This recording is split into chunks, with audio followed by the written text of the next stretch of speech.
ಆರೋಪಿ ದರ್ಶನ್ ಪಾಲಿಗೆ ಈ ಬಾರಿನೂ ಕೂಡ ದೀಪಾವಳಿ ಬೆಳಕಿಲ್ಲದ ದೀಪಾವಳಿ. ಕಳೆದ ಬಾರಿ ದೀಪಾವಳಿ ಸಮಯದಲ್ಲಿ ರಿಲೀಸ್ ಆಗಿದ್ರು ದರ್ಶನ್. ಆಗ ಬೆನ್ನು ನೋವು ಅಂತ ಹೇಳಿ ರಿಲೀಸ್ ಆಗಿ ಮನೆಯಲ್ಲೇ ರೆಸ್ಟ್ ಮಾಡ್ತಾ ಇದ್ರು. ಪ್ರಕರಣಕ್ಕೂ ಮುನ್ನ ಭರ್ಜರಿಯಾಗಿ ದೀಪಾವಳಿ ಆಚರಣೆ ಮಾಡ್ತಾ ಇದ್ರು ದರ್ಶನ್. ಕುಟುಂಬಸ್ಥರು ಸ್ನೇಹಿತರ ಜೊತೆಗೂಡಿ ಹಬ್ಬ ಆಚರಿಸ್ತಾ ಇದ್ರು. ಬಹುತೇಕ ಅವರ ತೋಟದ ಮನೆಯಲ್ಲಿ ಸೆಲೆಬ್ರೇಟ್ ಮಾಡ್ತಾ ಇದ್ರು. ಇದೀಗ ಹಾಸಿಗೆ ದಿಂಬಿಲ್ಲ ಸೆಲ್ನಲ್ಲೇ ಇರುವಂತಹ ಅನಿವಾರ್ಯ ಇದೆ. ಪರಪ್ಪನ ಅಗ್ರಹಾರ ಜೈಲಿನಲ್ಲಿ ಕಂಗಾಲಾಗಿದ್ದಾರೆ ಕಿಲ್ಲಿಂಗ್ ಸ್ಟಾರ್. ಕಳೆದ ವರ್ಷ ಈ ಸಂದರ್ಭದಲ್ಲಿ ರಿಲೀಸ್ ಆಗಿದ್ರು ಬೆನ್ನೋವು ಅಂತ ಹೇಳಿ ಮನೆಯಲ್ಲೇ ರೆಸ್ಟ್ ಮಾಡ್ತಾ ದೀಪಾವಳಿ ಸೆಲೆಬ್ರೇಟ್ ಮಾಡಿದ್ರು. ಆದ್ರೆ ಈಗ ಬೆಳಕಿಲ್ಲದ ದೀಪಾವಳಿ ಆಗ್ಬಿಟ್ಟಿದೆ. ಬೆಳಕಿಲ್ಲ ಅಂದ್ರೆ ಅಲ್ಲಿ ಲೈಟ್ ಇಲ್ವಾ ಅಂತ ಕೇಳಬೇಡಿ. ಜೈಲಲ್ಲೂ ಲೈಟ್ ಇರುತ್ತೆ, ಸೆಲ್ಲಲ್ಲೂ ಲೈಟ್ ಇರುತ್ತೆ. ಆದರೆ ದೀಪಾವಳಿ ಏನು ನಾವು ದೀಪವನ್ನು ಹಚ್ಚಿ ಮನೆಯಲ್ಲಿ ಸೆಲೆಬ್ರೇಟ್ ಮಾಡ್ತೀವಿ, ಆ ರೀತಿಯಾದ ಬೆಳಕು ದರ್ಶನ್ ಬದುಕಲ್ಲಿ ಸದ್ಯಕ್ಕೆ ಇಲ್ಲ ಅಂತ ಹೇಳ್ತಾ ಇರೋದು. ಪ್ರಕರಣಕ್ಕೂ ಮುನ್ನ ಭರ್ಜರಿಯಾಗಿ ಸೆಲೆಬ್ರೇಟ್ ಮಾಡ್ತಾ ಇದ್ರು ಸ್ನೇಹಿತರು ಮತ್ತೆ ಅವರ ಫ್ಯಾಮಿಲಿ ಮೆಂಬರ್ಸ್ ಎಲ್ಲರ ಜೊತೆ. ಬಹುತೇಕ ಅವರ ತೋಟದ ಮನೆಯಲ್ಲೇ ಸೆಲೆಬ್ರೇಟ್ ಮಾಡ್ತಾ ಇದ್ರು. ಆದರೆ ಈಗ ಜೈಲಲ್ಲೇ ಇರುವಂತಹ ಸೆಲ್ನೊಳಗಡೆನೆ ಇರುವಂತಹ ಅನಿವಾರ್ಯ ಇದೆ.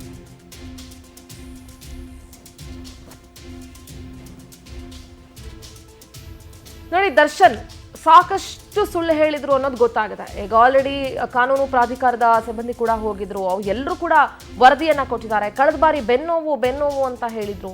ಅದು ಎಷ್ಟು ಮಟ್ಟಿಗೆ ನಿಜ ಸುಳ್ಳು ಅನ್ನೋದು ತದನಂತರ ಅವರು ಬೇರೆ ಬೇರೆ ಶೂಟಿಂಗ್ಗಳಲ್ಲಿ ಭಾಗಿಯಾದಾಗ ಗೊತ್ತಾಯಿತು. ಸೊ ಬೆನ್ನೋವಿದ ಮಾತ್ರಕ್ಕೆ ಶೂಟಿಂಗಲ್ಲಿ ಹೇಗೆ ಹೋದ್ರು ಅದೆಲ್ಲವೂ ಸಾಕಷ್ಟು ಪ್ರಶ್ನೆಗಳು ಬರುತ್ತೆ. ಸೊ ಈ ವರ್ಷ ಅವರು ಸೆಲ್ನಲ್ಲೇ ಇರಬೇಕು, ಸೆಲ್ನಲ್ಲೇ ಸೆಲೆಬ್ರೇಟ್ ಮಾಡ್ತಾ ಇದ್ದಾರೆ, ಸೆಲ್ನಲ್ಲೇ ಇರಬೇಕು. ಅದೇ ಸೆಲೆಬ್ರೇಷನ್ ಅವ್ರಿಗೆ.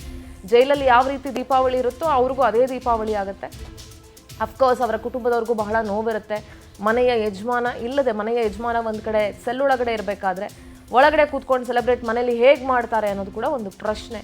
ಎಸ್, ವೆಂಕಟೇಶ್ ಇದ್ದಾರೆ ನಮ್ಮ ಪ್ರತಿನಿಧಿ, ನೇರ ಸಂಪರ್ಕದಲ್ಲಿ ಜಾಯ್ನ್ ಆಗ್ತಿದ್ದಾರೆ. ವೆಂಕಟೇಶ್, ಕಳೆದ ಬಾರಿ ದೀಪಾವಳಿ ಸಂದರ್ಭದಲ್ಲಿ ದರ್ಶನ್ ಬೆನ್ನೋವಿನ ಕಾರಣವನ್ನು ಕೊಟ್ಟು ರಿಲೀಸ್ ಆಗಿದ್ರು, ಮನೆಯಲ್ಲೇ ಇದ್ರು, ಮನೇಲೂ ಒಂದು ಹಂತಕ್ಕೆ ದೀಪಾವಳಿ ಸೆಲೆಬ್ರೇಟ್ ಮಾಡಿದ್ರು. ಆದರೆ ಈಗ ಸೆಲ್ಲಲ್ಲೇ ಇರಬೇಕಾದಂಥ ಅನಿವಾರ್ಯತೆ ಇದೆ. ಅದೇನು ಫಂಗಸ್ ಆಗಿತ್ತು, ಅದಾಗಿತ್ತು, ಇದಾಗಿತ್ತು, ಅದೆಲ್ಲವೂ ಕೂಡ ಸುಳ್ಳು ಅನ್ನೋದು ಕೂಡ ಗೊತ್ತಾಗಿದೆ.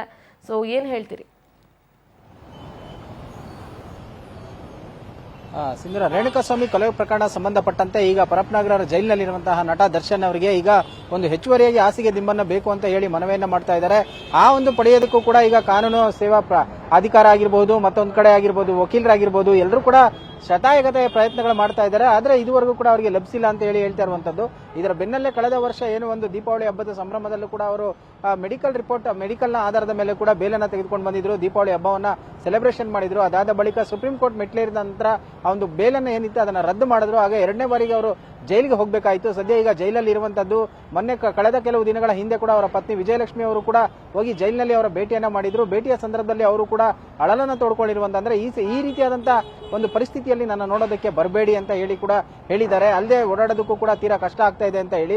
ಆದ್ರೆ ಮೆಡಿಕಲ್ನ ಆಧಾರದ ಮೇಲೆ ಅವರಿಗೆ ಕೆಲವೊಂದು ವಸ್ತುಗಳನ್ನ ಕೇಳಿದ್ರು, ಅದನ್ನ ಪ್ರೊವೈಡ್ ಮಾಡಲಾಗಿದೆ ಅಂತ ಕೂಡ ಹೇಳ್ತಾ ಇದ್ದಾರೆ. ಆದ್ರೆ ನೇರವಾಗಿ ನ್ಯಾಯಾಧೀಶರು ಕೂಡ ಬಂದು ನೀವು ಪರಿಶೀಲನೆ ಮಾಡಿ, ಇದುವರೆಗೂ ಕೂಡ ಜೈಲ್ ಮ್ಯಾನ್ಯುಯಲ್ ಪ್ರಕಾರ ಯಾವುದೇ ವಸ್ತುಗಳನ್ನು ಕೂಡ ಕೊಟ್ಟಿಲ್ಲ ಅಂತ ಕೂಡ ಹೇಳ್ತಾ ಇದ್ರು. ಸೊ ಇದಾದ ಬಳಿಕ ಈಗ ದರ್ಶನ್ ಅವರಿಗೆ ಮತ್ತೊಂದು ಟೆನ್ಷನ್ ಶುರುವಾಗಿರುವಂತದ್ದು ಏನಂದ್ರೆ, ಈಗಾಗಲೇ ಏನು ಫಂಗಸ್ ಬಂದಿದೆ, ಬಿಸಿಲು ನೋಡಲಿಲ್ಲ ನಾನಂತ ಹೇಳಿದ್ರು. ಆದ್ರೆ ವೈದ್ಯರ ಒಂದು ರಿಪೋರ್ಟ್ ಪ್ರಕಾರ ಅವರ ದೇಹದಲ್ಲಿ ಯಾವುದೇ ರೀತಿಯಾದಂತಹ ಫಂಗಸ್ ಕೂಡ ಕಾಣಿಸಿಕೊಂಡಿಲ್ಲ ಅಂತ ಹೇಳ್ತಾ ಇರುವಂತದ್ದು. ಅಂದ್ರೆ ಇದೇ ಒಂದು ಅಂಶಗಳನ್ನು ಇಟ್ಕೊಂಡು ಬಳ್ಳಾರಿ ಜೈಲಿನಲ್ಲಿ ಇದ್ದಂತ ವೇಳೆಯಲ್ಲೂ ಕೂಡ ಬೆನ್ನುನೋವು ಅಂತ ಹೇಳಿ ಮೆಡಿಕಲ್ ಆಧಾರದ ಮೇಲೆ ಬೇಲನ್ನ ತೆಗೆದುಕೊಂಡು ಹೊರಗಡೆ ಬಂದಿದ್ರು. ಆದ್ರೆ ಈಗ ಸುಪ್ರೀಂ ಕೋರ್ಟ್ ಬೇಲ್ನ ರಿಜೆಕ್ಟ್ ಮಾಡಿರೋ ಹಿನ್ನೆಲೆಯಲ್ಲಿ 6 ತಿಂಗಳ ಕಾಲ ಅವರು ಯಾವುದೇ ರೀತಿಯಾದಂತಹ ಬೇಲ್ಗೂ ಕೂಡ ಅಪ್ಲೈ ಮಾಡೋದಕ್ಕೆ ಅವಕಾಶ ಇಲ್ಲ.